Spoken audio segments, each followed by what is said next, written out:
మత్స్యగిరి మత్స్యాద్రి లక్ష్మీ నరసింహస్వామి 3000 అడుగుల ఎత్తులో ఉన్న కొండ మీద స్వయంభుగా కొలువయ్యున్న స్వామి 3 నామాల చేపల దర్శనమిస్తాయి. ఇక్కడ స్వామివారి దగ్గరికి బైక్ మీద ఆ మత్స్యాద్రి గిరి మీదకి ప్రయాణం మొదలైంది. అత్యంత ఎత్తైన ఆంజనేయ స్వామి యొక్క విగ్రహం దర్శనమిస్తుంది. ఇక్కడ మనకి భూమికి 3000 అడుగుల ఎత్తులో ఈ కొండ మీద స్వామివారు స్వయంభూ రూపధారి అయి కొలువు తీరి ఉన్నారు. 250 కిలోమీటర్ల బైక్ మీద ప్రయాణం చేసి మత్స్యగిరి కొండపైకి చేరుకున్నాం. ఇక్కడ ఎడమవైపు పార్వతీ రామలింగేశ్వర స్వామి దేవాలయం దర్శనమిస్తుంది. సాయంత్రం 6 గంటల సమయానికి పూర్తిగా ఆలయాన్ని మూసివేస్తారు, ఇంకా దర్శనం ఉండదు. ఇక్కడ ఒక అంకుల్ అయితే పిలిచి మరి నేను చేపల వీడియో తీశాను మీకు ఇస్తాను అని చెప్పారు. ఇక్కడ మనం పూర్తిగా కొండ మీదకి వచ్చాం. కొండ పూర్తిగా మీకు చూపిస్తాను వీడియోలో. అయితే మత్స్యగిరి అని కూడా పిలుస్తారు. ఇక్కడ కనిపిస్తున్నటువంటి కోనేరులోనే 3 నామాల చేపలు దర్శనమిస్తాయి. ఈ చేపలను ఎవరైనా వేటాడితే నెత్తురు కక్కుకొని చనిపోతారు. పూర్వం ఇలాగే ఒక అతను ఇక్కడ ఉన్న చేపలను వేటాడ తినాలని ప్రయత్నం చేస్తే నెత్తురు కక్కుకొని చనిపోయాడని చెప్పేసి ఇక్కడ చరిత్ర చెబుతుంది. ఇక్కడ స్వామివారు పూర్తిగా స్వయంభూ రూపంలో కొలువుదీరి ఉన్నారు. దేవాలయం చూస్తున్నాం, కోనేరు పక్కనే ఉంది. ఇలా మనకి చాలా తక్కువ దేవాలయాలు మనకి దర్శనమిస్తాయి. 3000 అడుగుల ఎత్తున్న కొండ మీద మత్స్యగిరి లక్ష్మీ నరసింహస్వామి, పక్కనే కోనేరు. ఇక్కడ స్వామివారి యొక్క స్వయంభూ రూపం.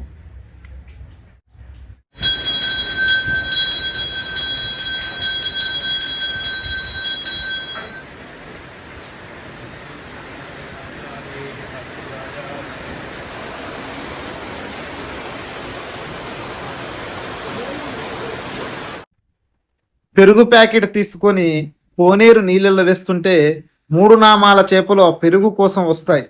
ఇక్కడ కోనేరు ఎండాకాలంలో కూడా చుక్క కూడా నీరు ఎండిపోదు. ఇప్పుడు ఎంత నిండుగా కనిపిస్తుందో ఎండాకాలంలో కూడా ఈ కోనేరు అంతే నిండుగా కనిపిస్తుంది.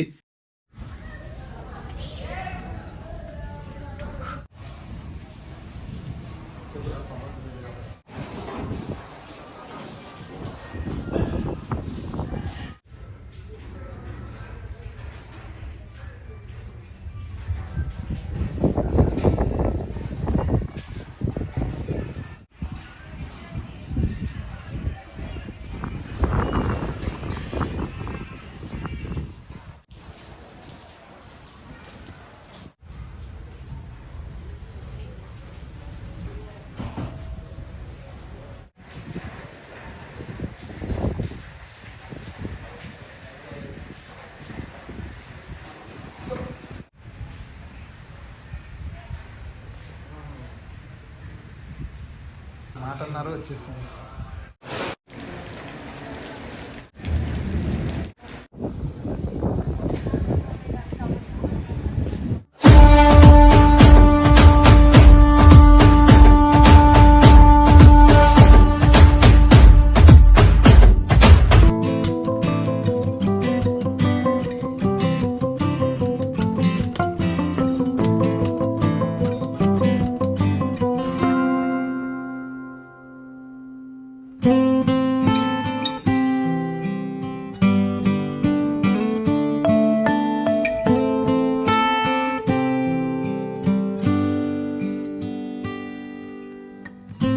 वज्रकाय महावीर विक्रम मारुति नंदन हनुमा शोक निवारण भूतदायक असुर निकंदन कनुमा